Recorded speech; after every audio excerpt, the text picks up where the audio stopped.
I'm Bob Snyder. Uh, Go ahead, Bob. okay, my name is Bob. My call is A86J. I've had several calls. I've been a section manager.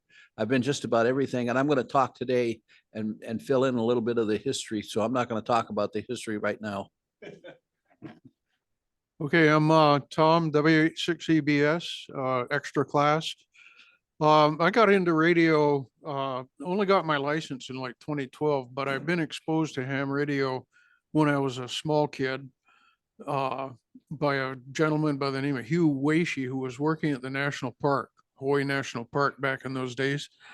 He had a mobile rig in his car, and that was fascinating.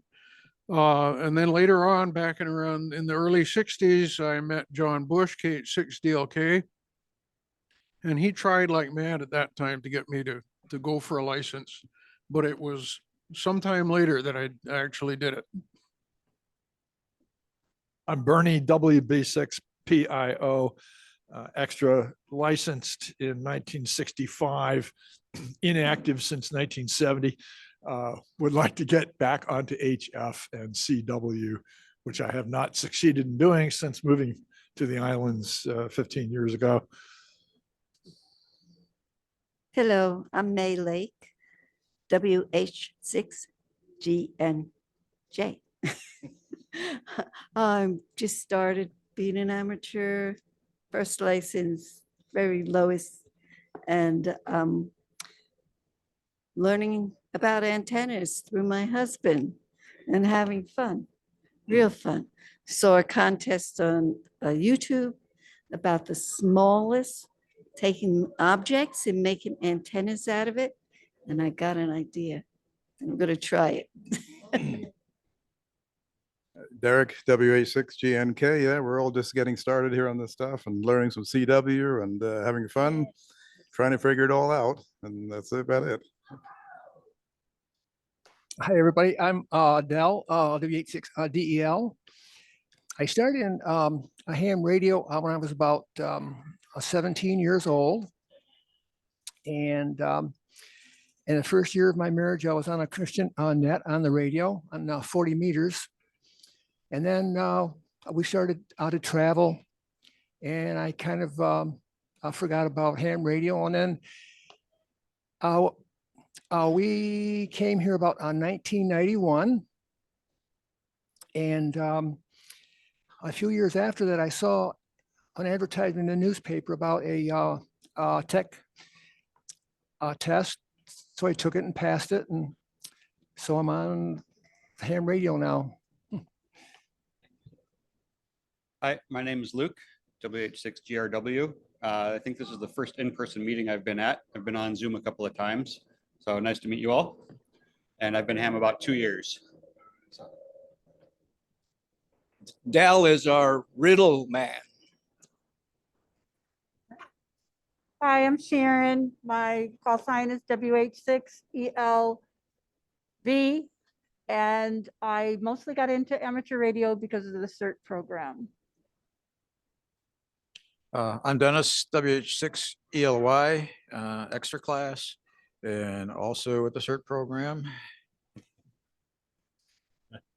Certainly, I'm part of that crew as well. I'm David, and I'm your rep on the Hawaii VOAD organization, as well as chair of the Public Service Communications Committee.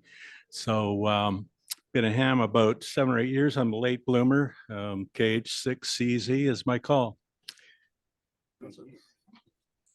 Hi, my name is Joe. I'm an amateur extra. I am secretary of the club. I've been a ham about 5 years. I'm into pretty much everything radio, and that's all I have.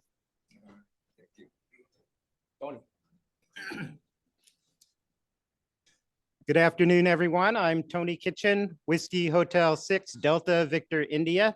I'm your friendly BIARC treasurer again this year.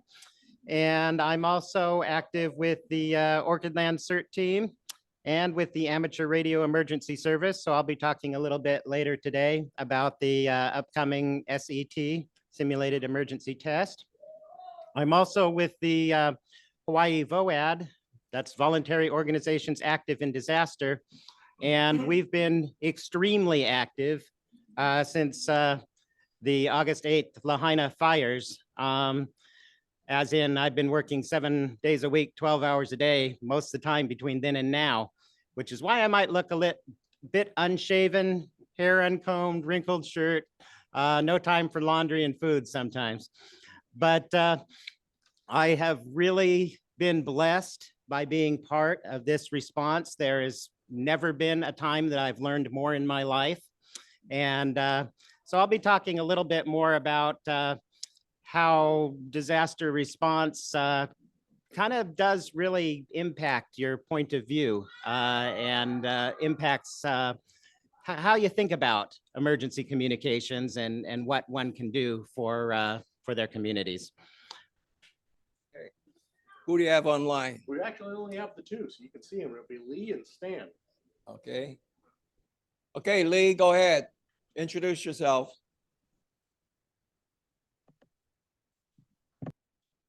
You're muted. Oh, there we go. Hi, let's see, I don't know how to get the picture up. Anyway, I'm Lee and I'm in Mountain View and I do the newsletter. And 73, back to you, Alan. All right. The newsletter is called Hamgram. She's So always get so on the. cute about it. She's always like, "Oh, I do the newsletter." Not that it's this huge undertaking. It She is does a the huge newsletter. undertaking. If you go and read that thing, you'll be impressed by what she has That's done. awesome. Everybody make sure you get the newsletter. Yeah. Okay, Stan, go ahead. Okay, this is Stan, K6HHJ. I'm in Maui, in Makawao right now, and belong to the Maui Amateur Radio Club. And I've been a ham for, let me say about 67 years or thereabouts. I think I'm the only advanced class license over here. Okay. And so anyway, we've been active on mostly on the inter-island HF net over here. And that's about it. Been playing around with WinLink, FL Digi, but I'm still learning how to do FTH. I gotta go play around with that yet. So that's my goal, to figure that all out. I think I have all of the parts involved from the logs and so forth, but never had a chance to go ahead and dig into it yet. So thanks for letting me in here, and we'll be monitoring for a while and have a good meeting. Go ahead. Okay, Stan, I'm just curious. Is that a reflector telescope in the back of you? Yes, it is. It's a Meade 10-inch telescope, a kind of a modified Newtonian. Oh, okay. I've never seen it with baseball cap adapters, so I thought I'd ask you. Okay, I'm Alan Okinaka, K6ATU, and I have Lee to blame for getting into BIARC because I'm not BIARC. You helped me to get into amateur radio. She would bug me every week while she was working, and then after she retired, she started to bug me. So she and Paul got me into amateur radio. I'm a general, and I'm serving as your president for BIARC right now. Okay, the meeting is going to start. I want to tell you guys a joke I ran across. I ran across, which I think you guys are all going to appreciate. Take out your funny bone, get ready to rattle it. Who knew? After having dug to a depth of 10 feet last year, British scientists found traces of copper wire dating back 200 years and came to the conclusion that their ancestors had a telephone network more than 150 years ago. Not to be outdone by the Brits, in the weeks that followed, an American archaeologist dug to a depth of 20 feet. And shortly after, a story published in the New York Times, American archaeologists finding traces of 250-year-old copper wire have concluded that their ancestors already had an advanced high-tech communications network 50 years earlier than the British. Hey, and the Canadians jumped in. So 1 week later, Canadian Department of Mines and Resources in Newfoundland reported the following. after digging as deep as 30 feet into northeast Canada, Jack Lucknow, a self-taught archaeologist, reported that he found absolutely nothing. Jack has therefore concluded that 250 years ago, Canada had already gone wireless. Just, just makes you proud of the Canadians. Okay. We have a full agenda today, and I think you're going to all enjoy what's going to be happening here. First of all, we're going to have the Aries set that Tony will be talking about. And then we're going to have Joe talk about the CW Worldwide DXing Contest. And then David will spend a few minutes talking about, we had 2 schools that did the Science Museum and 2 more to do. And I think you'll be very proud of what BIARC's involvement was all about. And finally, we're going to have Bob talk about BIARC history. All you wanted to know about where this came from, why it came from, what happened, and where we are today. Okay? So stick around and let's get started with Tony. Thank you, Alan. So there actually is an underlying theme amongst these 4 presentations that you just described. And it may not be obvious, but next month is our annual membership meeting for the BIARC Club. And William here is on the nominations committee. And we are still in need of at least 1 more person to step up on the board of directors. We have 6 people, 6 board of directors members, plus William, who is our station trustee, so he's not elected position. But there are 6 elected positions, and several of them are rotating out. And we have, is it 2? 2 more we need. 2 more we need. I thought we had 1. Okay, we need a minimum of 2 people to step up and basically join our executive board. Now, on the executive board, there's 4 positions that are officers' positions: president, vice president, secretary, and treasurer. And the board picks those 4 officer positions at the January or February meeting. But the membership at large in our election next month will vote who those positions will be filled by. And we very much need new people to step up. The people you see up here, well, we're seasoned. You're still kind of new, yeah. You're a young buck. Okay, we really do need some people to step up to the plate. You know, it's important that the club leadership changes from time to time. We want to get new people to have this wonderful experience. And so what we're covering here is a lot of things that the club's involved with.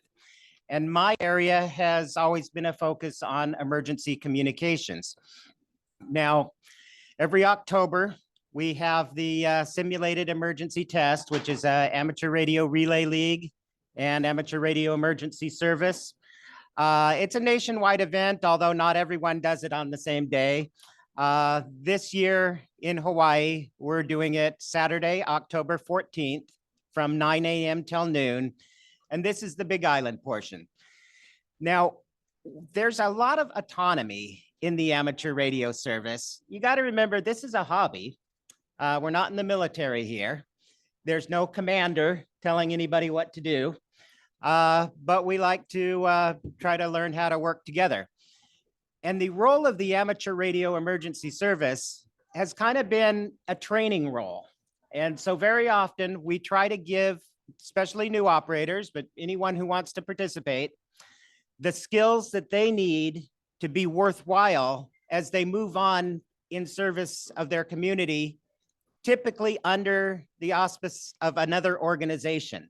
Okay, so it's not like it used to be where teams of Aries operators go into a disaster zone and stand up operations. It's possible that can happen in places in the country, but more often than not, the Aries trained amateur radio operators They use these opportunities to make sure that their stations are online, that their battery backup power is working, their antennas are working, they know how to use their equipment, and they know how to transmit messages of different kinds.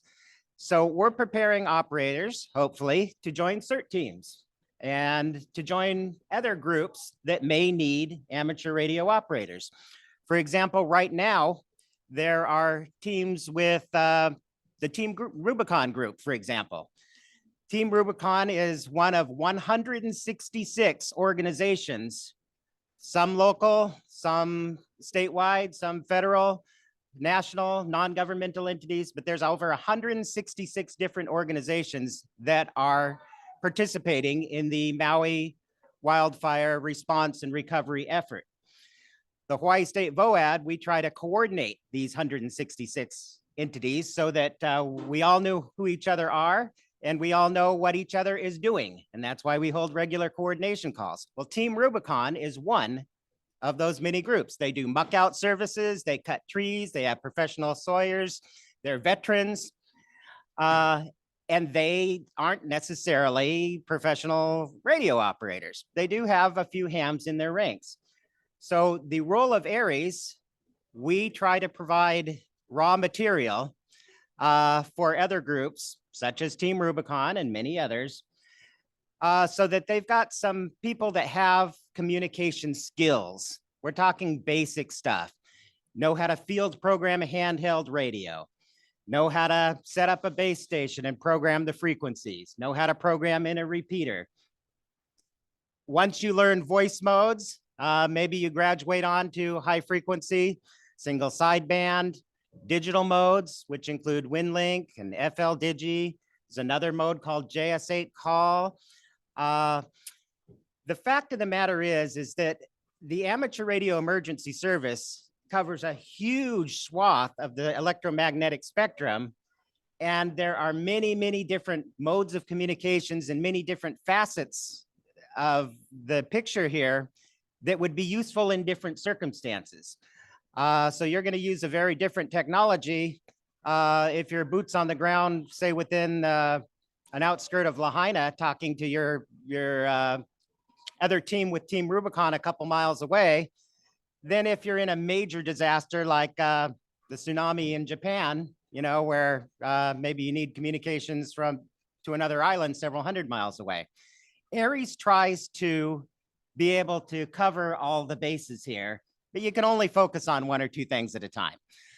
So the first of all, I want to emphasize that when ARES is putting out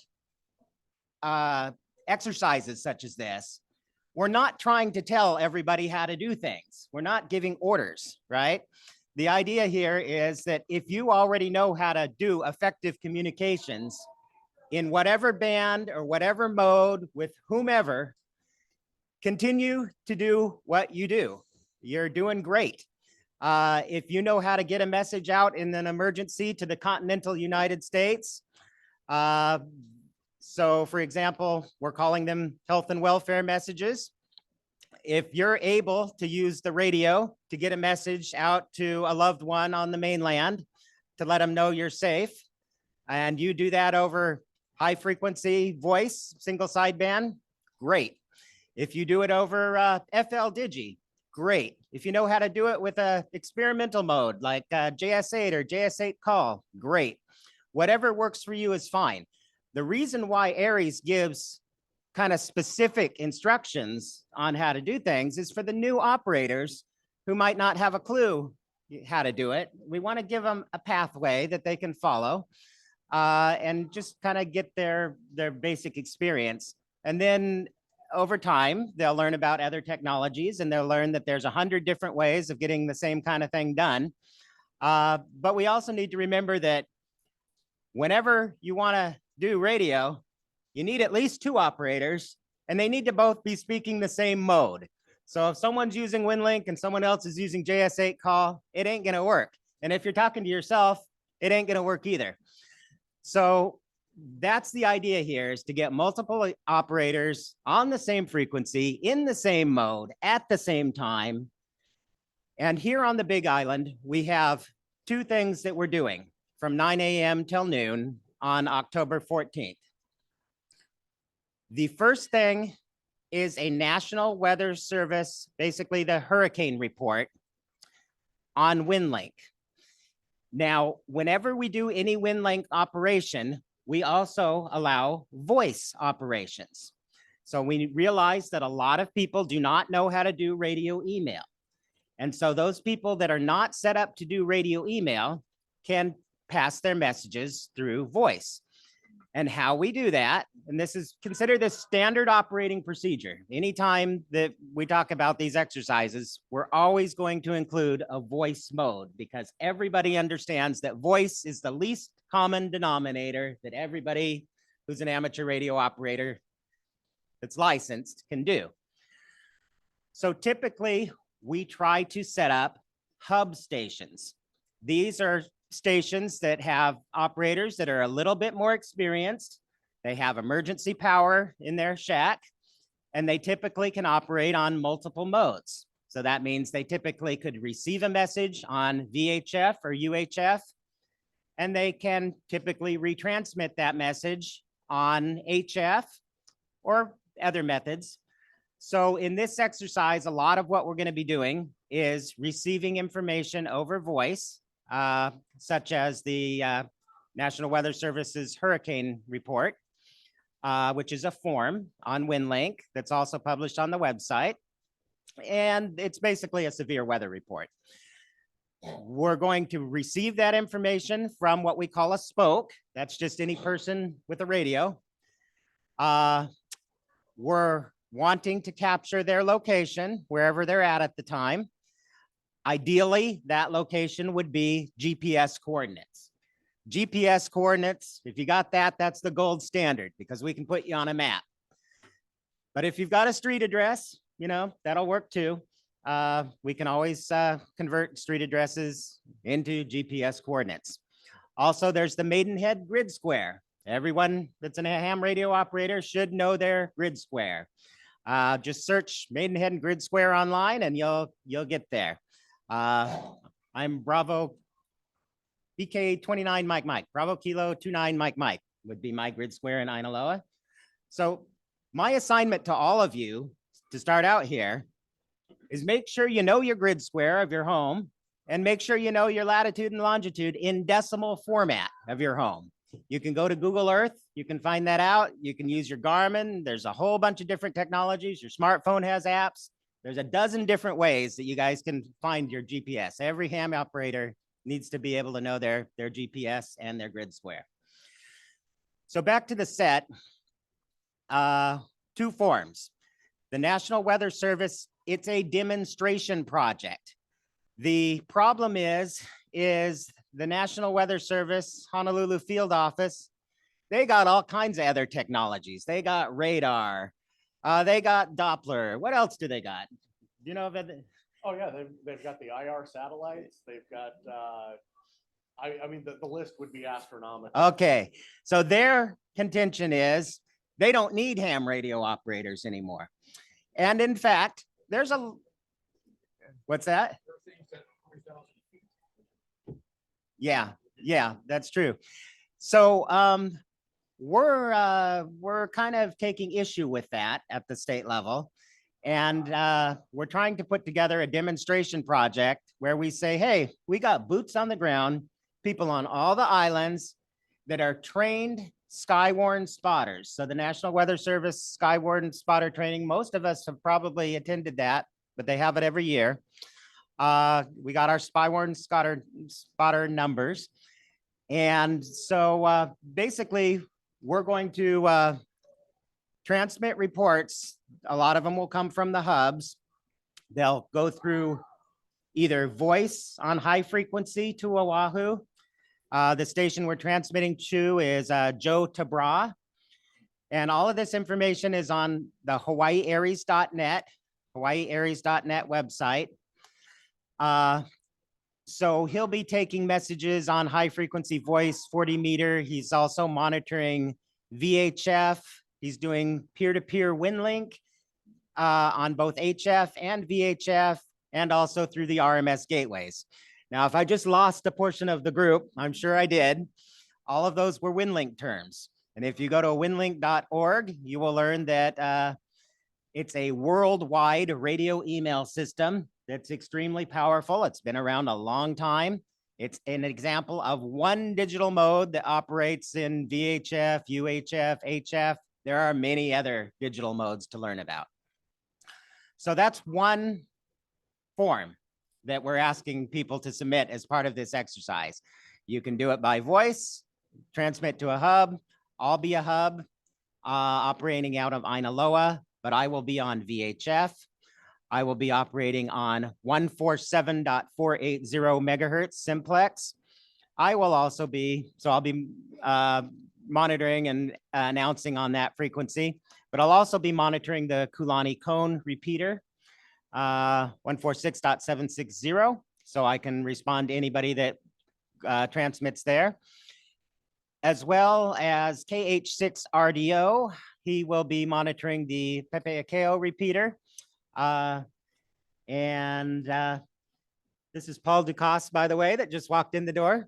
He's the Amateur Radio Emergency Service District Emergency Coordinator for South District. So that's the gist of operations in this area. And if there are other people that want to step up and be a hub, you are more than welcome to do so. You can do it if you don't let me know. I'd prefer you let me know so I can spread the word and let other people know. But anybody who wants to and has the capability of listening on one frequency and retransmitting on another, yes, we're suggesting that WinLink is a good way to go. But if you've had someone over on Oahu that was wanting to receive your message through FL Digi and relay it to Joe Tabra that way, that works. We do what works. So the assumption here for this exercise is, of course, that the phone's not working and the internet's not working. And that's a pretty common assumption that we always have in these kinds of exercises, because if they were working, we would use them. So the other part of the exercise is the health and welfare message. And this is just the general idea that when there is some kind of a major disaster in the islands and internet and phone goes down, which it's pretty good chance that's going to happen, you know, in a hurricane or earthquakes or a number of other events, you're going to have loved ones in the continental US and across the world that are going to probably want to know that you're all right, probably going to be concerned about you. So how do you get the message out? And the answer is any means possible. And amateur radio is a very good possible means. So a couple of things to think about. What message do you want to get out? Well, first of all, you want to keep it short and sweet. You're going to want to get out safe and well. I'm safe and well where you're at, in Hilo. Those are the most important things. So think about who you want to contact and how they can get the message. Now, most people on the mainland will be able to get a message through text or email. That's the most common mode. Of course, if the internet's down, the question becomes, how do you get them that message through text or email? The answer is WinLink and other digital modes. If you don't have a digital mode, you're not at that point in the hobby yet, then it's voice to a hub. You call me on 147.480 megahertz. And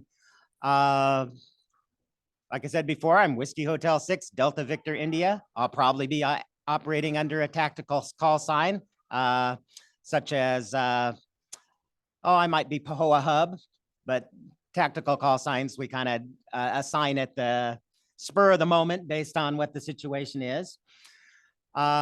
So you could relay a health and welfare message. Just keep in mind the basic rules of passing message traffic. Short, 3 to 5 words at a time, slowly. Slower is faster. Know your phonetics. We only typically will use phonetics when they're needed on VHF, but we have found that especially on simplex, when you get more than a few miles between you. Knowing your phonetics, your ITU phonetics can be very helpful, especially with names and with, persons' names and street names. Now, if you're Jim, you don't need to say Julia, India, Mike.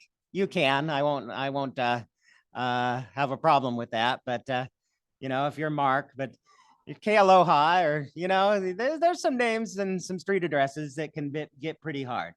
Also with your call signs, really important to use the phonetics on your call signs, because that's a key thing that the person transmitting and the person receiving needs to get right.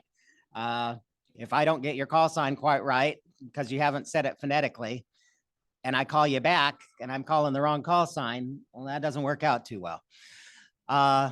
So the health and welfare messages. Basically, the last thing that you would want to probably tell a loved one, other than that you're safe and well, maybe who you're with, where you're at, and when you will contact them next. Okay, that's helpful to keep people from worrying. Now, if you transmit a message from your handheld radio to a hub, the hub is going to send that, most likely, via WinLink. And we can send it a number of different ways over radio email. So a typical way is over high frequency. It's going to go to a mainland continental US station, like station in Nevada or California. And that station is called a RMS gateway station. Now, we have several RMS gateways on the island, and throughout the islands, but the assumption here is that there's no internet, because say we've been hit by a tsunami or earthquake. And so we would want to transmit over high frequency to another station in the continental US that is connected to the internet.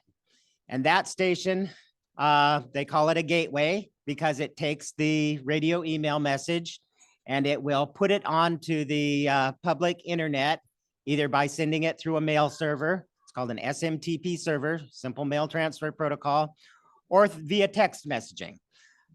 So, most people that are a bit younger than us would not need any explanation. But I guess I'll suffice it to say that any text phone number can be reached formatted as an email address. So it's typically the 10-digit number at, and then the service. Can you give some examples like AT&T.net or? Yeah, so we were discussing this the other day, and I've tested this back and forth, sending a WinLink email to my various devices as text messages, and then I've got my own mic, replying back to that from my device as a text message into the email. And you do have to format things correctly. But for my devices, if let's say it's at AT&T, it's going to be my telephone number with no spaces or dashes or dots or anything, just the digits, at txt.att.net.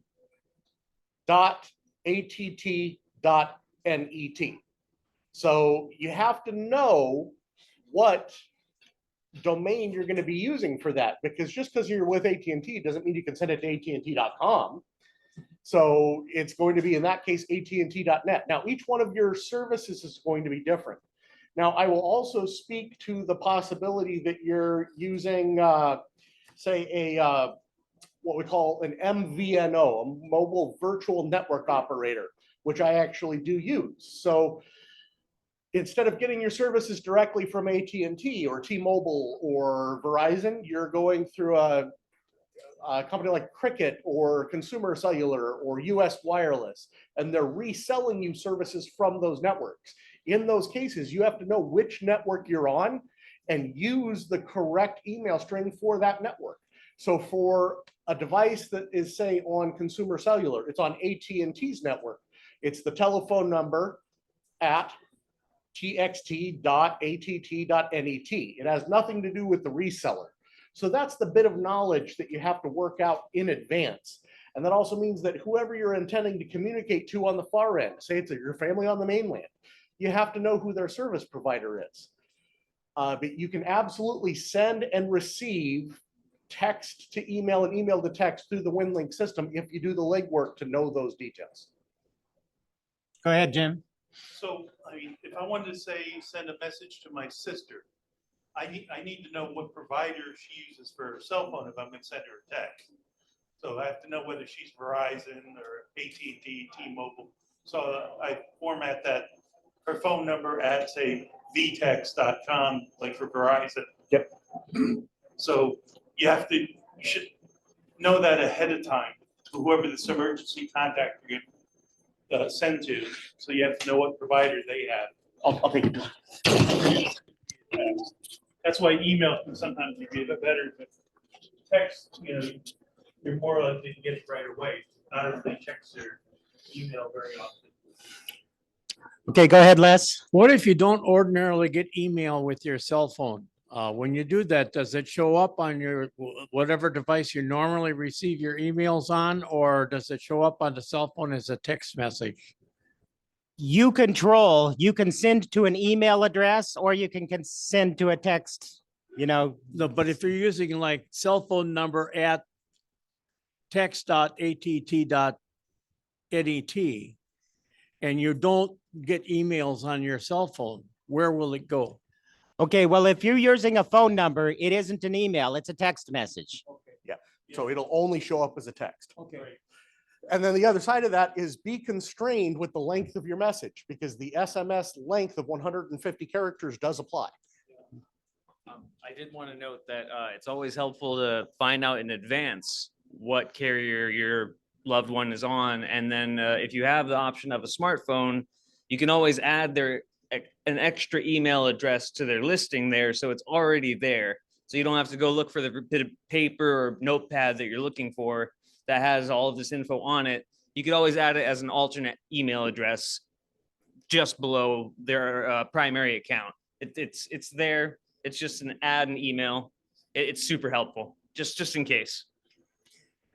Absolutely. So the idea behind all of this is we're encouraging everyone to do these things and try them out well in advance of October 14th, right? Unfortunately, people, they wait till the 14th and then they think about it. At least they've thought about it. So that from that point forward, they've already got they've thought about how they're going to contact a loved one. They've got the email address or the text number into their contact list. But a big part of this is just getting used to the idea, letting your loved ones know, hey, this is how I'm going to get contacted if there's ever an emergency. And then, of course, whoever you're working with, say on the continental US, they should do the same thing to you. They should be hopefully prepared. Maybe they can't do it through the radio, but at least they'll know your email address and your text number so that they can have a family contact. So it's really important when you're talking about disaster preparedness, even outside of radio, this idea that every family or every group of friends is going to have a contact point, somebody that's reliable, that is kind of the central hub for that family or that group. And that's the person that's going to get the messaging that anybody calls and wants to find out if, auntie is good, okay, or if uncle is fine. That's the person that you reach out to. So we're just trying to get people to think about these things before the exercise. Hopefully you've tried them before the exercise. And then, well, actually, I shouldn't be calling this an exercise. Technically, it is the simulated emergency test. We're simulating an emergency and we're testing your capability to get messages through. Now, we do like to keep track of, how many people participate. And some people are a little bit sensitive about sharing that information. If you'd like to email me, tonykitchen808@gmail.com. If you're doing a hub, I'd love to know about it. If you're sending messages, I'd love to know about it. We've got an online form. If you did not get that form in the email already, it's a Google sign up form. It went to the BIARC listserv. It went to the Big Island Radio listserv. It went to the Hawaii Aries, or let's say Big Island Aries at hawaiistatearies.net email reflector. if you're not getting these things, you're out of the loop. You haven't joined the BIARC listserv. Everybody's eligible. You can write Les actually, and add him, ask him to add you to the list. If you go to groups.io website and just type in Hawaii Aries, you can join the main Hawaii Aries email group. Anybody can join, doesn't cost anything. So just type in Hawaii Aries under the search option at the groups.io website, and you'll see Aries lists come up. One of them is called Maine. Join that Maine list. That's for the whole state. The second one is called Big Island Aries. Join that. That's for the county. Join those two lists and you'll be in the group. So I encourage everyone to, even if you're not directly participating on a regular basis, please go ahead and just get into those lists, because we send out occasionally, not a lot, not only information about these kinds of tests and exercises, but if there's anything threatening to come our way, there's a hurricane or things like that, you'll get information. It's an additional source of information to kind of give you a heads up if there's a wildfire or different things. We'll communicate that through the email reflector first. Anyone with any questions? I think I went over time, so I better turn it back over. Thank you. We didn't hit you with the chicken yet. Thanks, Tony. Okay, Joe, your turn. Thank you. Okay, so BIARC is going to be sponsoring an outing to the CQ Worldwide Single Sideband Contest on October 28th at the Hilo, I'm going to murder this word, Kalananioli Park in Hilo, down from Pond's Restaurant. We should be there from morning to early evening. Pizza and refreshments will be provided. Everyone's welcome to bring whatever food and non-alcoholic drinks they like, and it should be a good chance to make DX contacts. Just in case, bring your own chairs, extra if you have them. The CQ Worldwide Contest is the largest amateur radio competition in the world. Over 35,000 participants take to the airwaves the last weekend of October for single sideband and November for CW, with the goal of making as many contacts with as many different DXCC entities and CQ zones as possible. We'll have electronic submissions only. We'll be working 6 bands, 160, 80, 40, 20, and 50 and 10 are allowed. Just do signal report in CQ zone. So 5931, that's our CQ zone in Hawaii. We're gonna have 2 radios, multi-2, and only 2 signals can be used at any time, and they must be on 2 different bands with the maximum of 8 bands changes per hour. That's about all I got. Any questions? So you're saying when you said 2 signals, you mean we can have 2 transmitters? 2 transmitters, but different bands. Right. So Yeah. they can't be on the same band. Right. Okay. Okay. Thank you, Joe. Thank you, Joe. One thing I'd like for everybody to spread the word on this around, especially the non-hands, there's a lot of CPers out there. They have friends who are interested. They can operate. Tell them to come down. They don't need a license. If there's a licensed operator supervising them, they can get on the air and have some fun too. Invite your CB friends, invite your technically oriented friends that are interested in hammering down and see what it's all about. This is a worldwide contest, and the bands are going to be wide open and full. This is going to be the best example of ham radio on HF that you'll ever find during the year. Thanks, Hank. Thanks, Hank. Okay, David Miller. Okay, thanks, Alan. Okay, I'm David, KH6CZ, as you know. And going back to Alan's joke about Canadians, as a Canadian and growing up in Canada, Can you speak a little louder, please? I never really realized why I wasn't connected until I became a ham. Now I know, Alan. So I'm purely wireless now.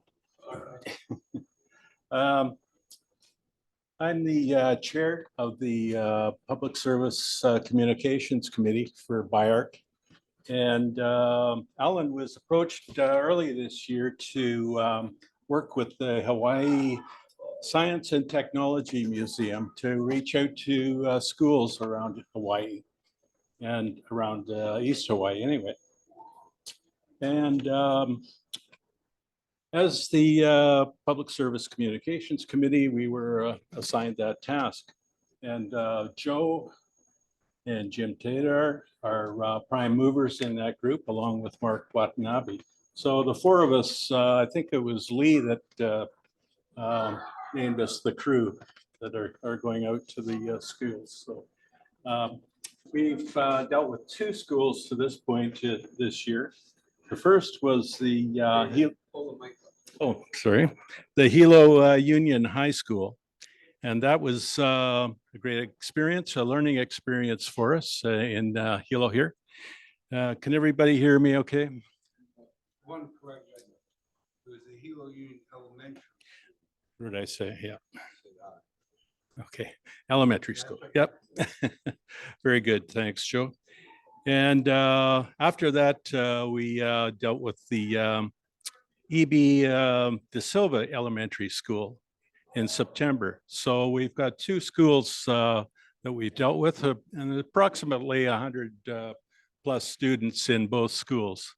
And we set up a transceiver or multiple transceivers, and we took handhelds, thanks to James in particular, and engaged with teachers, students, and parents at evening events, usually late afternoon into the evening, ending around 7 o'clock. And it was a great opportunity to engage with students and with the parents who were there to gather information and show us their interest. So that is all consistent with the goals and objectives of BIARC to engage, present our hobby in a positive fashion, and pursue activities and agreements that are aligned with educational and collaborative success. That is what we've been doing in our spare time. We had 2 events early this year. We've got 2 more to fill out the year. We've got November 3rd. November 3rd is at the Waiakea Wa'ena Elementary School. And then on December 13th, we're going to be at the Waiakea Elementary School. So that'll fill out the year. And during those events, we're handing out handouts aligned with ham radio. And the trifolder that we've developed through Les's outreach committee, that's a very popular handout with the students as well. So I would say at this point, are there any questions about what we're doing or comments? William? Do you need more support? Thanks for your support on being on the radio. But I was only there to be one time. Yeah, so. yeah. Well, that was that had closed the loop on that communication line, and that was thanks, Les. That was very good, and Gary Schweider did a stint at that as well. But yeah, if we had more help or more participants, it would always be good. The next 2 schools are going to be larger classes, and they're going to be you know, that more demanding. So yeah, if we could get 1 or 2 more people involved, that would be great. So people on the repeater or people in person or both? In person, particularly, and also on the repeater. It's you know, it's boiled down to just 1 or 2 people being on the repeater at any given time. So the more the better. Yeah. Jim? Yeah, I was just gonna say, you need more people just to be on the radio during that time. Yeah. So they get it here, that there's not just like one person.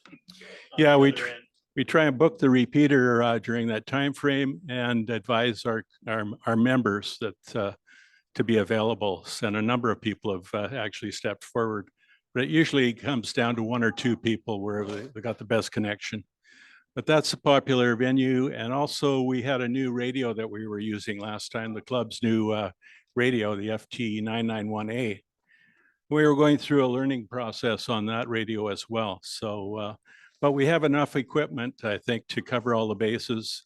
But it's people are are where the need is. Anything to add to that, Joe or Jim? No. Yeah, yeah.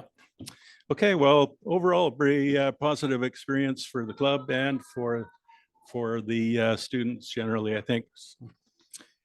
Thanks, Alan. Thank you, David. Okay, our next speaker is Bob Schneider. Well, okay, let me introduce you first and we'll take a break and come back. Okay.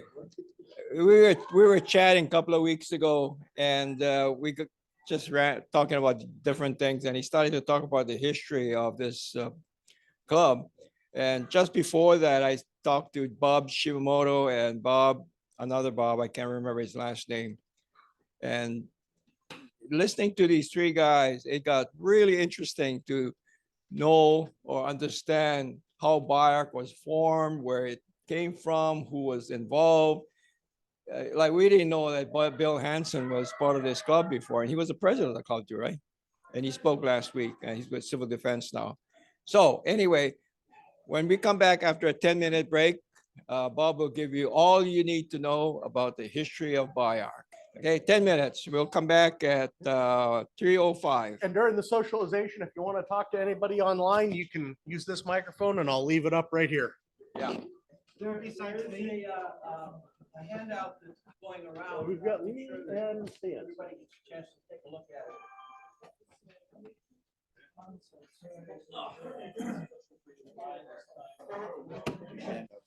There's instant coffee, everyone. There's instant coffee and hot water in the pot. If you could start with the, I think that if you sort them. Sure. And you start with the one, and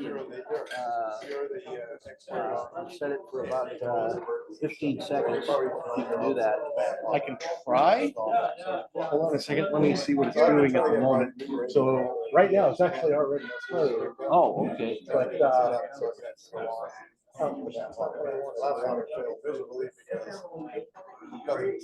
Anyway, this time I'm trying to get it set up. okay, so let me, I was worried about this. So First of all, I see it's only programmed into because we're on Zoom, it's Yeah. not going to let me do it in advance. So I'm just going to have to drop it. Okay, whatever. We'll just play it by ear. I didn't know what kind of format you wanted, so I did the best I could. Well, anyway, apparently all the 60 meters. I don't have it. It's on my color.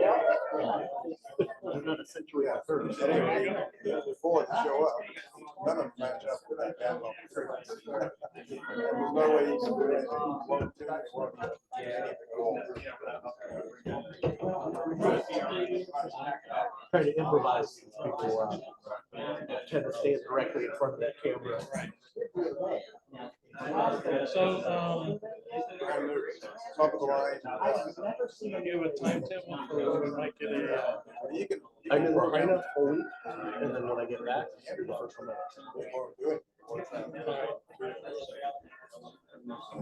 I was gonna do it Friday, but I got pulled up to Oahu.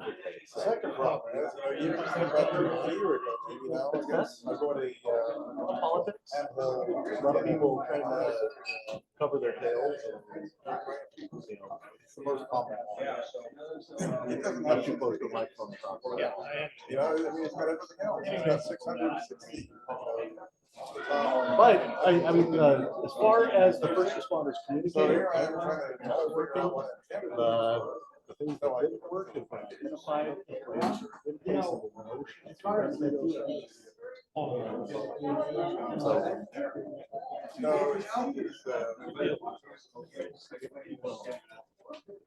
no, it's a really common.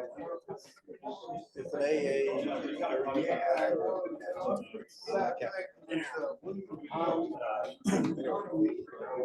Yeah, actually, one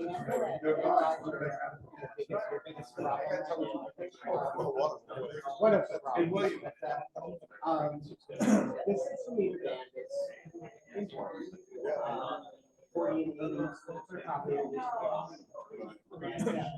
I have never been.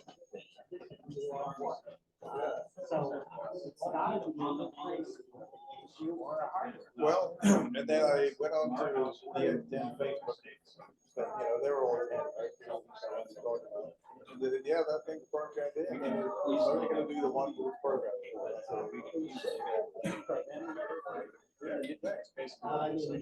I've never seen a radio modern radio. Yeah. Now, the only thing that comes to mind, we are told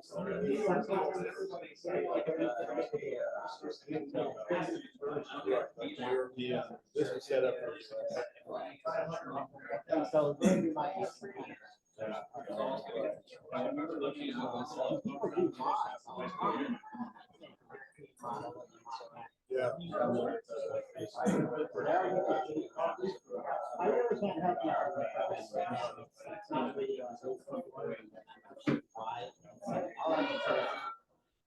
Keep searching, Google it, YouTube it, somebody else is gonna run into that same problem, ask a question, how do you program? Yeah, because you know, come to the nice big man, you know, tell you all about the memory shit, how to program. Make sure you program lots of And he mentioned look it up on the earlier as the meeting in our board meeting.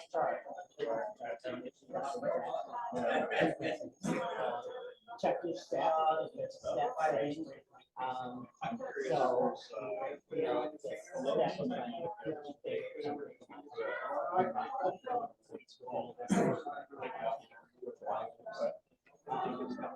there's a setting somewhere.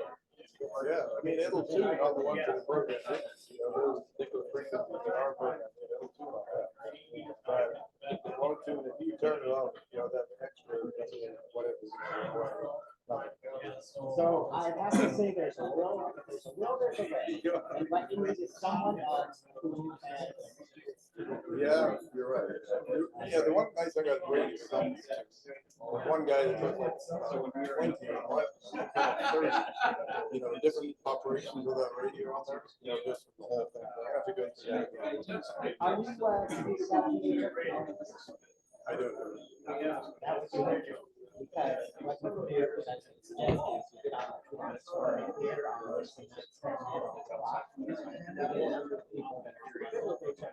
that are on that BIARC. So KB6 EGA. Handout will.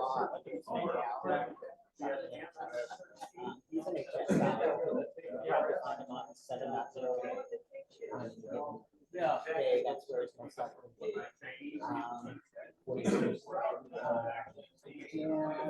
Here's the handout. At least I can ask. He's been around a long time. So he knows a lot of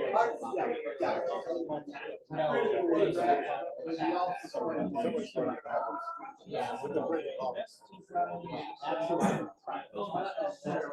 Anyway, it's the learning process, sometimes the hard way. But yeah, press it up on Google Check. I mean, just get a $30 voucher. Yeah, I thought about it. Actually, I did have someone who lived in South Florida.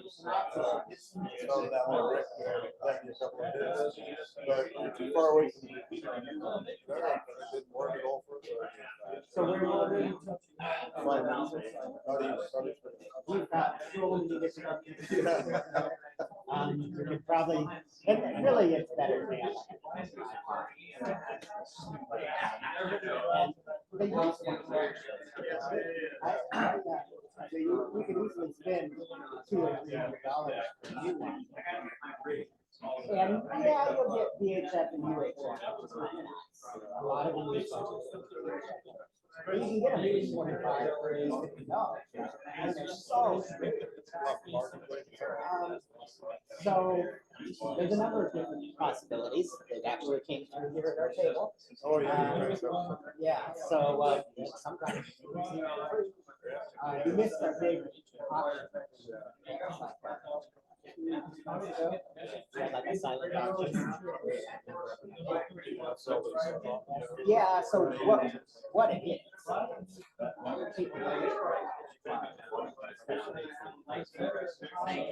And we get this huge inventory of stuff. Some of it stuff we can't do. We accumulate together, check it out, make sure it's working, and then we'll decide it up. And we just bid. And whatever bid is the highest bid gets it. And it's good. Yeah, I'm sure it is. So then there's also that News Fest.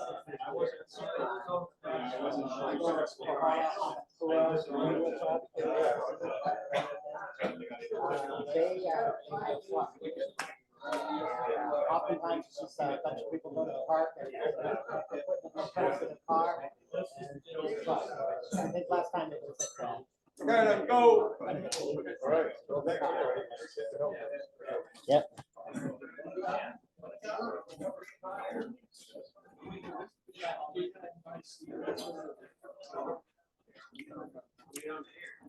Okay, you guys on Zoom, we're going to get started in 1 minute.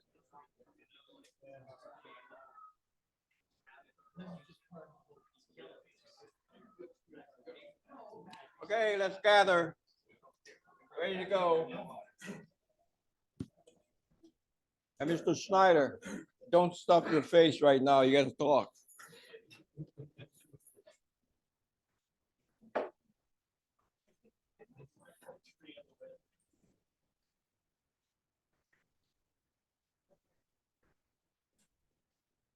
There he is, not paying attention to me.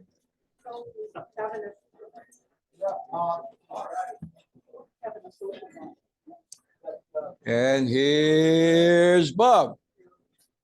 Okay, here's a handout. Somehow I got the wrong.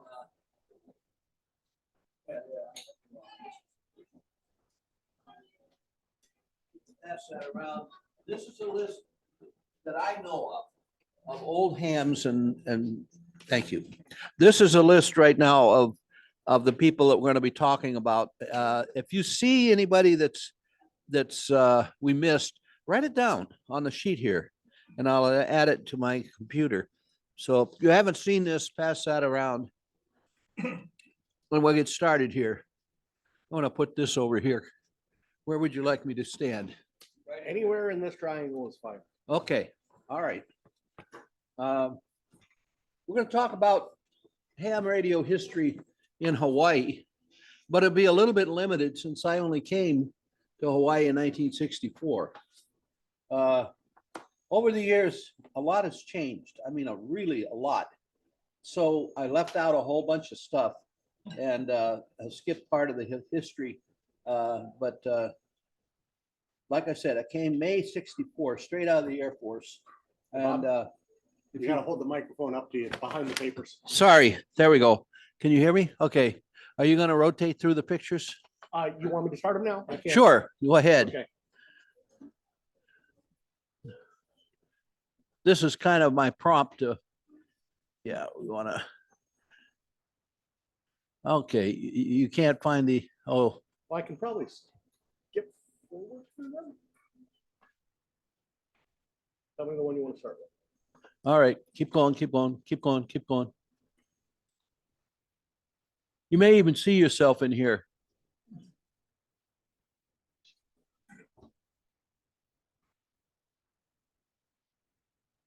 There, whoa, stop, back up. Okay, this was given to Paul Lieb. Well, I guess it's gonna go a little faster than I thought. All right. I thought I paused it, but it didn't. There you go. Okay, and he did some ducting work from the Mauna Loa repeater site. And so when I was section manager, I nominated him for this award at Dayton. And when he went to Dayton that year, he has since passed on, but he's done a lot of work in ducting. Anyway, I got my license in 1957 when I was in high school. And I now have an extra class. I also have a general phone. I guess it's called a first phone back before they changed it. And a second. You have a picture in here of a license on a stone tablet? No. But anyway, So, like I say, 1957, I was up in Northern California in Redwood Country, went to Fortuna High School, and then we had a club there, and then went to Petaluma High School, and we started a club there. I was active in the Boy Scouts and went to the National Jamboree in 1957. And that's my parents. They were a little bit amazed that I was able to make this this trip, which was all the way across to Valley Forge in Pennsylvania. Okay, next. After high school, we'll come back to the Boy Scout thing in a second. After high school, I joined the Air Force, and one of the jobs that I had was I was on a Titan II launch team at Cape Canaveral during the Cuban Missile Crisis. Go ahead. Is that you? That's me. Wow. Yeah. That's my father-in-law. He's recently, well, I guess not recently, passed away, but he was the scout leader of the Hawaii contingent that went to Valley Forge in 1957. There were low numbers of people from Northern California, so we only had enough boys for 2 patrols, but Hawaii only had enough boys for 1 patrol, and he was the leader of that patrol, and we combined and became the California Hawaii Troop. That's the group right there that went to Valley Forge. You can see him on the far right, and you can see me in the exact center. Exact center, yeah. Wow. But you can recognize some of the Hawaii boys and everything.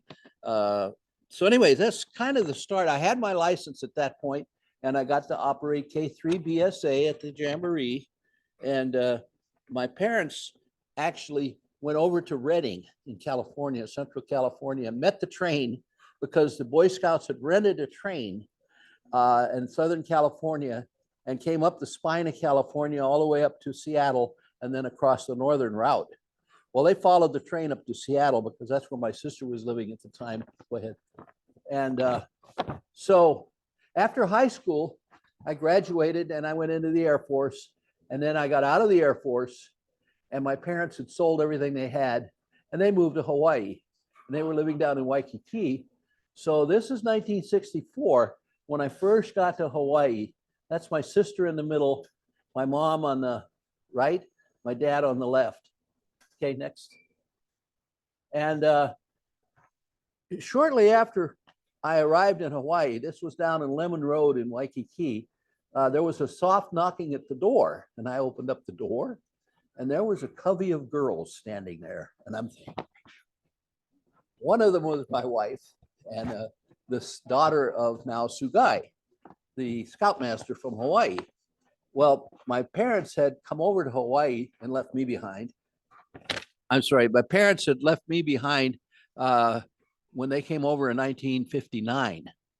And so they became really good friends with Now and the family and everything. And my wife was a student at the University of Hawaii. You can go ahead, the next one. And these are the 3 scoutmasters for the California Hawaii Troop. Actually, there was one more who's passed away. That's me in the middle. The other one was up from Crescent City, California, but he passed shortly after the Jamboree, so we don't have that. Next one. Oh, okay. So now I'm in Honolulu, and the Honolulu part of the history starts. I became active with the Honolulu Amateur Radio Club and Emergency Amateur Radio Club. At that time, they were one club. They were combined in one club. They met together. They were all the same people. The reason why we had an Emergency Amateur Radio Club is because there's a fellow named Art Spitzer who was a lawyer. Always starts with lawyers, I guess. The fire department had a bunch of equipment that they wanted to give away, but they couldn't give it away to just anybody. It had to be a 501c3 organization. So Art Spitzer, a good friend of Doc Lamb, K6GG, and I have never been able to find out what Art's call was, but he was a ham. Anyway, continuing the story, the fire department donated low band equipment to the club because it was one club at that point, and they used that to install in different cars and to put a low band repeater on the back rim of Diamond Head. And that was on 52.525, 53.520 megahertz. And they didn't have duplexers, especially 6-meter duplexers at that time. So we had to have antenna separation. The transmitters, 600 watts, was in Hewling Tunnel. And the receiver was in a place we call the blockhouse, which was maybe half a mile away, and we connected it with a cable. And I was helping service it. And but we started having problems with TVI. We had a channel 2, and channel 2 is about 55, 56 megs at that time. And I mean, we were having TVI in Waianae. It was horrible. There's nothing much we could do about it. So we finally ended up getting rid of that beautiful 6-meter tube repeater that we had and going strictly to 2 meters. And the reason we went to 2 meters was a fellow named Howard Ballinger. Howard Ballinger was a member of the Grizzly Peak Repeater Club in California, and he sold soap to Al Phillips, the cleaners, and he would come over periodically, good friend of Doc Lamb's. And he said, put it on the same frequency as the Grizzly Peak Repeater, because I've only got a 1 crystal radio and I carry it with me.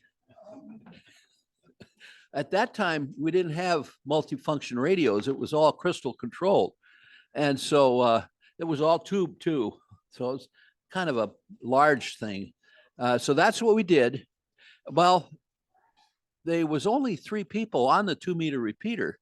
Doc Lamb, Howard Ballinger, and a fellow named Tim Kolb, KH6DM. Tim Kolb just came out of the Army, and he was working for ComSat in the North Shore. He had a Compco rig, I think it was, in this beautiful Charger. It looked just like a police Charger car. And they were using these GAM TG3 antennas, which are the beer can antennas, which is what the police department in Honolulu was using at the time. So when he would drive down the road, all the police would go, and he'd salute them back, but he wasn't a cop and didn't even pretend to be one. But I guess because his car looked so much like a police car.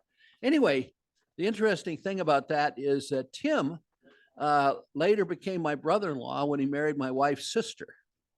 So everything is interconnected in Hawaii. That's the way it works. All right. Yes. I can face anyway. Yeah. I wanted to kind of favor the camera there. Okay. Anyway, during my college career at the university, I worked for a University of Research Corporation. And then we lived just below Fort Ruger, just below the gate on the Waikiki side.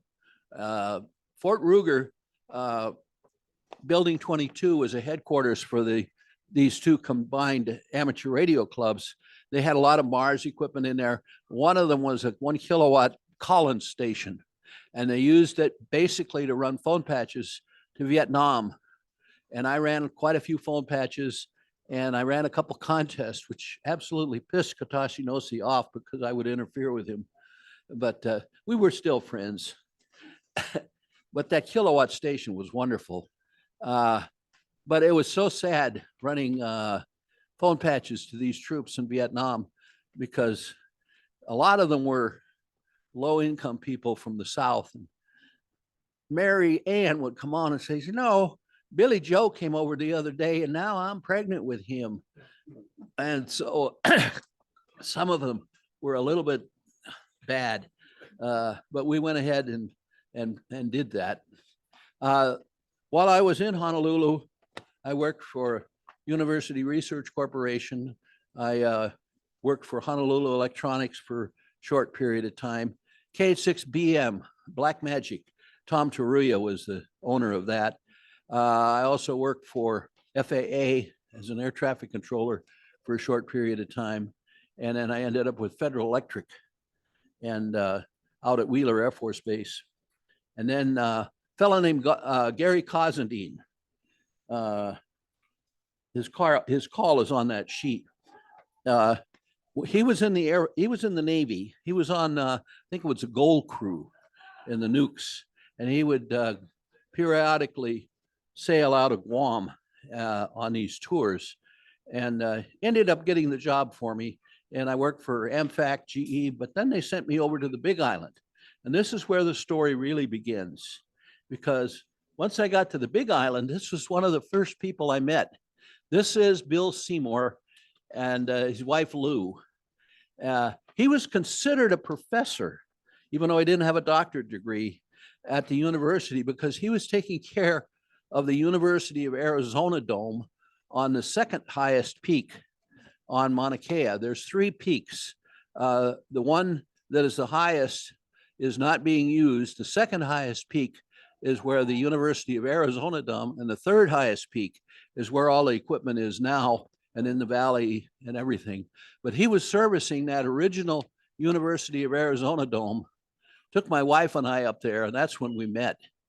And I said, gee, this would be a really, really nice place for a repeater site, because in Honolulu, part of my job at the Research Corporation was at the physics department. I also worked for physics department there. And the fellow that was running that was K86FOX, Noel Thompson.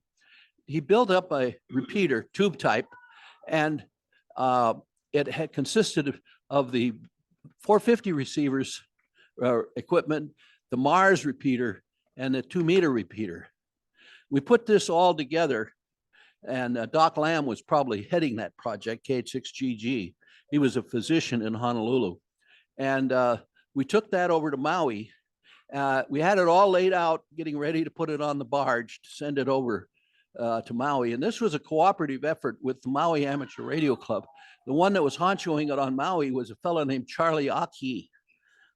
We called him Pineapple Charlie. And so we met the Maui guys, and they took us up to the top of Haleakala in their cars, and we installed these 3 repeaters. Well, the Mars repeater, the 2-meter repeater, and the receivers. The receivers were put on the second highest peak on Haleakala at the University of Hawaii Airglow Lab. And the person that helped out was a engineer for KGMB, because the transmitters were put in the KGMB transmitter site between the 2 peaks on Haleakala. That was the original site. It's since been moved, and equipment's changed maybe half a dozen times and things. And I'm really not too sure how it's built up right now, but that's how the original inter-island system was built. And yes. Yeah, it's on that sheet. You got the sheet anywhere? Let me see that. Wait, maybe I have the back sheet here. Oh, I have it here. Yeah, hang on. Oh, sorry. Yeah. That would be Jules Vetter, KH6YU. Yeah, yeah. I had the sheet here. I didn't realize that. So anyway, we went over, we had it laid out at the university, all of the equipment. It's all tube type equipment. And Doc says, is there anything, Doc Lamb that is there anything that we're missing? And I looked at it and I said, well, we're going up to Haleakala. Haleakala is at 10,000 feet. That's high altitude. You know, if you're a pilot, you have to put oxygen on at 10,000 feet. So that's the rules. I says, you got a couple of oxygen bottles. And he says, do you think we need them? And I says, well, it's better to have them and not need them than need them and not have them. Turns out that was the one saving thing on that expedition. We got up there, Doc turned purple. His lips turned purple, his face turned purple. I says, get on the oxygen. He took a few sniffs of that, snapped him right out of it. And then about half a dozen other people did the same thing. So that's what saved the original expedition up to the top of Haleakala. Anyway, Jules Vetter helped us get permission. Yes, Quick aside, I've done work up there, transmitter work. yes. And when you go up to that kind of altitude, you want to get acclimated, you want to try, I would always try to stay silver stored in at 3,000 feet, just to get some elevation. That is absolutely true. Your first day up there, you get absolutely stupid. I remember walking into the transmitter site, knowing I gotta do some work on the transmitter, I need a tool that's back in the workbench. I walked across the room to get the tool, and I forgot what I was looking for.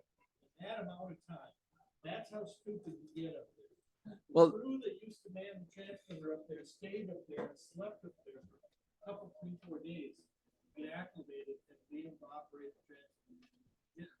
Yes, sir. What's the elevation at Washington DC? Higher than that, I'm sure.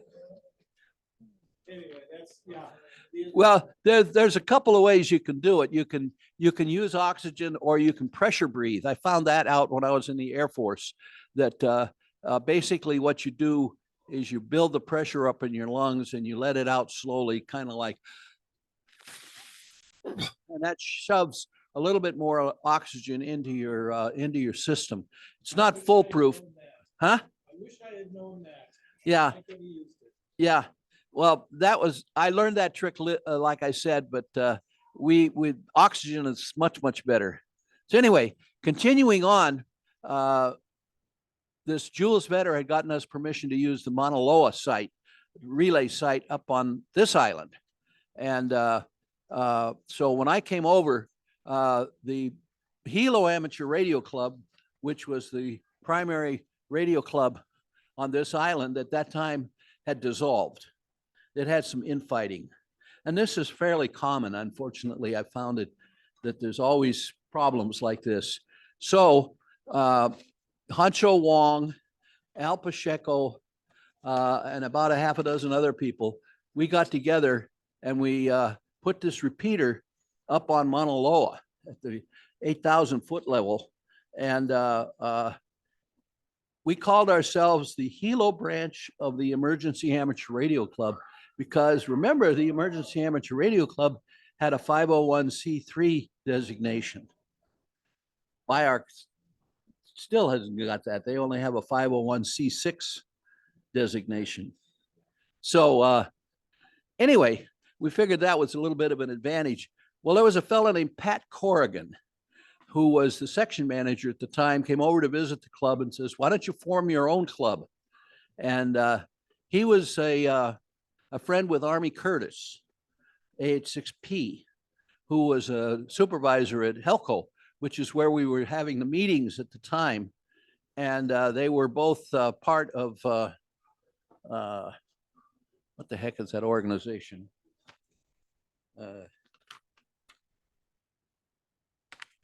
Trying to think here.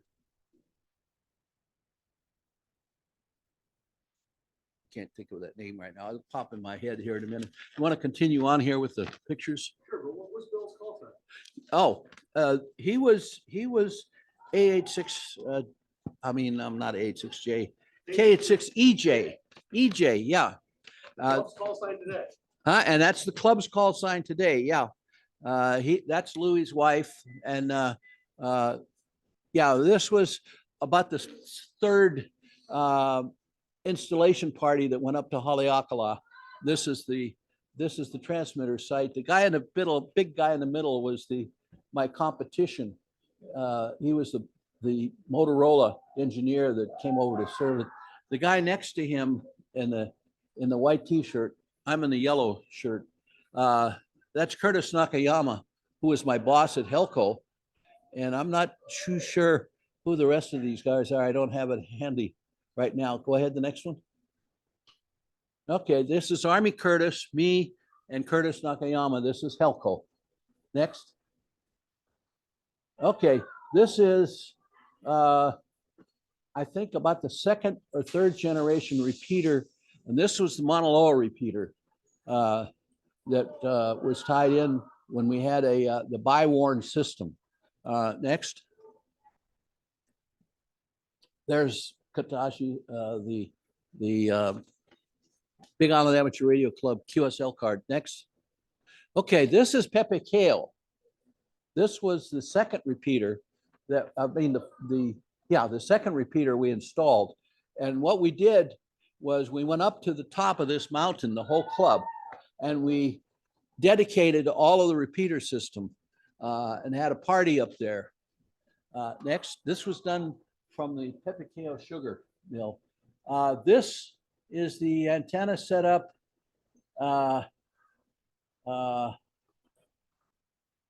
This is the antenna setup at Pepe Kale. And you can see the commercial FM transmitter antennas on the left, and Which is the same position the Pepe Kale repeater uses today. So you see why we had to put rejection stubs on there to get that FM broadcast energy from causing problems with the 8.8 repeater. Those are the stubs that Hank built for us. Yeah, okay, next. Anybody know who this was? He moved to the mainland. He was one of our members at the time. Anybody recognize him? Fred Honnold. Okay, yeah. He came after Paul Lieb passed on and took over the ducting project from Mauna Loa. But then he moved to the mainland. Next. This is the full Pepe Kale setup inside of the container with Fred down on the end there. Next. I don't know who this is. Do you recognize this guy? I don't know what he's doing here. At least he has protective equipment on there. We did try and help out the whoever we were getting these sites for free. And one of the things we did was we try and clean up every once in a while, help them out. And Paul over here is doing the cleanup. Next. And I didn't want to be seen, so I had a camouflage shirt on that time. And this, I believe, is the that's Kulani. Okay, all right. Thank you. Still owns that repeater, but the PA, the amplifier is dead. Okay. Well, next. That's the original Kulani, Master 2. Next. This is the Parker Ranch Link. This is also called Girl Scout Camp. And this is what tied the Bywarn system together at one time. Next. This is the Honolulu Coast Guard. Racy's. It used to be the Racy's repeater, the 147 series. And Harvey Motomura was servicing this, but then politics got involved and we got kicked out. The So Mauna packet station is in this building to this day. And so when you're, sending packet through MLOA, this building is up on Mauna Loa, but there's a new tower next to it now.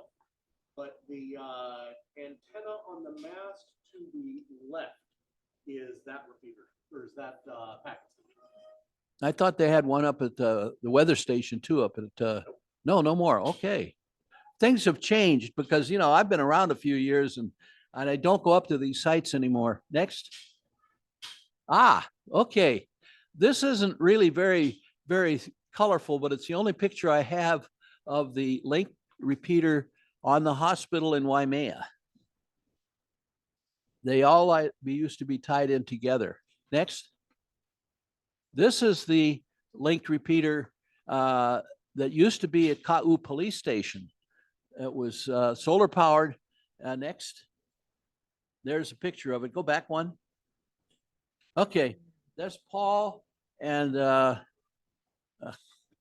who in the heck is that? That's Lloyd Corball, LC. Yeah. That link had now been moved to another site, but it's not active at the moment. Like I said, these things come and go all the time. Next. Okay. This is the one I'm most proud of and most unhappy about. This is the one, the linked repeater that was on top of Hualalai. And some nice guy, starting with a B, stole the batteries and the panels and put them off the air, and they've never gone back. They came up there with I think mules and hauled that equipment off. They left the equipment, but they took the battery and the solar panels. And I'm still irritated about that for this day, because that was a beautiful, beautiful repeater. That worked so good. If it makes you feel any better, we actually just got approval to put equipment at an adjacent tower site on Hilo Live last week. Excellent, excellent. And you could tell us, it covers. Yeah, oh, it's a beautiful site. There's a crater. You can't see it in this picture. Right to the right, goes down about 1,000 feet, and it's a very scenic site. There's a lot of scenic sites on this island. Next, Ron Hashiro, and Ron Hashiro has been around about as long as I have, and he has a website that has got probably the best history write-up about this state. And he's got more information on that website than anywhere else. And he's been really active. He's a programmer out of Honolulu. I think he was working for one of the banks, member of the Manoa Valley Congregational Church. He and I went to a conference together, but he's my good friend. And I got to give him credit for a lot of this information because that's where I got it. Next. This is Chuck McConnell. When I was section manager, he was a Pacific Division director, and he came over and visited us a few times. He lives in Fresno. Next. This is Dean Manley, K6B. He's passed away. And we're trying to get his call assigned to the Hawaii QRP Club, one of the small clubs on this island. We meet on the first Saturday at IHOP, the Hawaii QRP Club, the DX Club, actually Honolulu Hilo Amateur Radio Club, because it's a small club now. He restarted it after it died. And a couple of other things, plus BIARC. And I went there last Saturday and was very, very good. Next. Anybody recognize him? That's Dewey. That's Dewey Proetti. And he has the equipment that was up on Hualalai at his house right at the moment. And he's another old timer over from Kona side. He's pretty active on 40 meters. There. Okay, next. What is his name? He's living in Washington State now. Used to live in Hamakua. Is it Les? No. One of the many hams that helped our club get going. He is at the Mauna Loa Blockhouse site. This is the inside of that building. Next. That's the outside of that building. That'd be Mauna Kea. Mauna Kea, I'm sorry. Yeah, Mauna Kea. This is the Races repeater, that's turned on once a month. Next. That's another view of it. It uses a trombone antenna. That's Harvey Motomura's truck there, the yellow one. Unmistakable. Huh? Unmistakable. Unmistakable. Yep. Next. Although I don't think it uses that antenna anymore. Maybe not. Yeah. They used a trombone antenna up there for the 2 meter side. And while it was strong enough to survive the severe winds that sometimes comes, it doesn't work worth a flip. Next. This was one of the installation crews. The guy on the far left is an astronomer that kind of escorted us. There's me from Waimea, Harvey Motomura, and then Ben Black. Yeah, next. That's a mid-level facility in Mauna Kea. Robert Oliver, he's passed away. Next. And we're back to the beginning again with the award. When I was section manager, I nominated him for that, and that the Dayton Amateur Radio Convention is when they awarded him. And this was for the ducting work that he did. Actually, Katashi Nosi did the first ducting work on 2 meters. And he is really one of the pioneers. He's a professor, was a professor. He's passed away at the University of Hawaii. And as a matter of fact, he taught one of the classes when I was going there. And he's celebrated all over the world as one of the real pioneers. During World War II, the FBI got really kind of upset with him because he had transmitters and antennas and his Japanese ancestry. And they, anyway, you know the story there. Any questions? I know I skipped over an awful lot. Yes. Ducting, how far did it get? He got down to Mexico. Yeah, he got down to Mexico. I went up to the Mauna Loa site one day with a low power rig. I think I was running a handheld, if I'm not mistaken. I hooked it into the antenna system up there, where at the time it was a TG5, and I talked to a mobile in downtown San Francisco on 2 meters. Paul had about, I think it was last I heard, 6 world records. At least, yeah, 2 or 3 different frequencies. Different frequencies all the way up in the UHF. I remember Yeah. working with him on some of those. He would get to California regularly. Oh, I yeah. remember one that he made with a boat off South America. And, I didn't hear about that one. called him, and he spent 2 hours driving up the hill to get a hold of this guy and congratulated him on a new world record. It's a good square up. Mauna Loa site at 8,000 foot is not real easy to get to. It's mostly paved, but there's about 200 or 300 feet.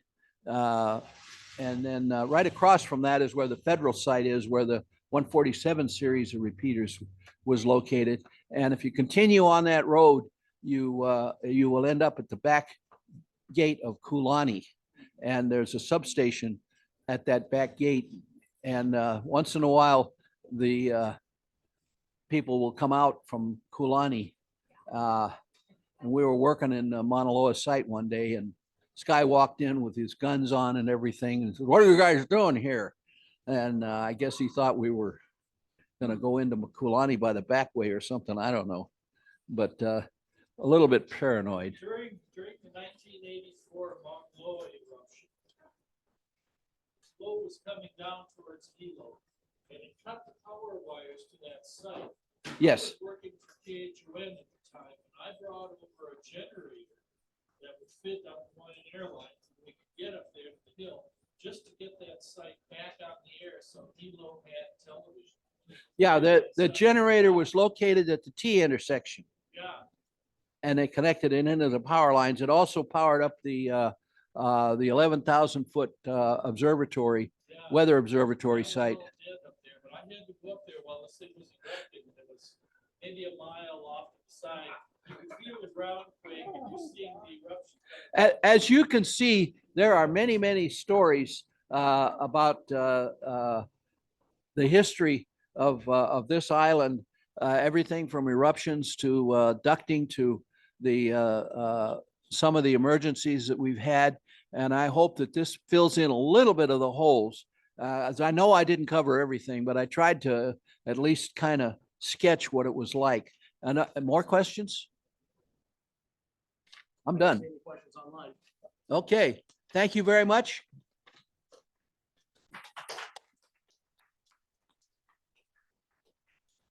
Thank you, Bob. Okay, one of the last things we need to do before we adjourn is next month is our November membership business meeting.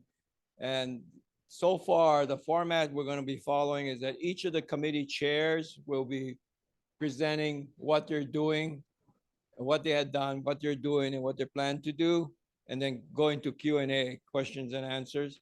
And also, we're going to present a topic for discussion and get inputs from all of you. And that is what is the amateur radio operator's role in emergency situations when we have natural disasters like in Lahaina? We'd like to get feedback on that.